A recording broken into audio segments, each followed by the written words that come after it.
সীমান্ত হত্যা এবং পুশিনের প্রতিবাদে দুদিনের বিক্ষোভ কর্মসূচি ঘোষণা করেছে জামায়াতে ইসলামী নেতৃত্বাধীন ১১ দলীয় জোট। সংবাদ সম্মেলনে জানানো হয়, আগামী ১২ জুন দেশের সব সীমান্ত জেলায় এবং ১৫ জুন ঢাকায় এ বিক্ষোভ করবে তারা।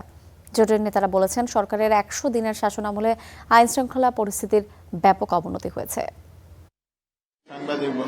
সীমান্ত হত্যা ও পুশিনের ঘটনা সহ সমসাময়িক নানা ইস্যুতে রাজধানীর মগবাজারে জামায়াতের কেন্দ্রীয় কার্যালয়ে সংবাদ সম্মেলন করে ১১ দলীয় জোট। জোটের সমন্বয়ক হামিদুর রহমান আজাদ অভিযোগ করেন, সরকারের নতজানু পররাষ্ট্রনীতির কারণে সীমান্তে হত্যা বন্ধ হচ্ছে না। বিষয়টি আন্তর্জাতিকভাবে তুলে ধরতেও ব্যর্থ বর্তমান সরকার। আমাদের প্রতিবেশী রাষ্ট্র প্রতিবেশী সুলভ আচরণ না করে এখানে অন্যায় এবং বাড়াবাড়িমূলক আচরণ বাংলাদেশের সাথে করে যাচ্ছে। প্রায় একই অভিযোগ করেন এনসিপি নেতা নাসিরউদ্দিন পাটোয়ারি। প্রায় 60,000 বিজিবি হলো বর্ডারে ডেপ্লয়মেন্ট হয়েছে। আমরা মনে করি সরকার আরও শক্তিশালী পদক্ষেপ নেবে, কারণ আমাদের বিজিবিকে যদি আমরা শক্তিশালী না করতে পারি তাহলে পুশিন রুখা আমাদের সম্ভব নয়।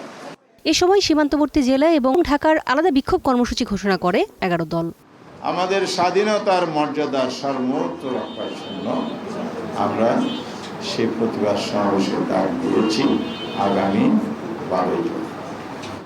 মুক্তিযুদ্ধের মতো সীমান্তে মানবপ্রাচীর গড়ে তোলার ডাক দেয় ১১ দলীয় জোট। নূরে জান্নাত, স্টার নিউজ, ঢাকা।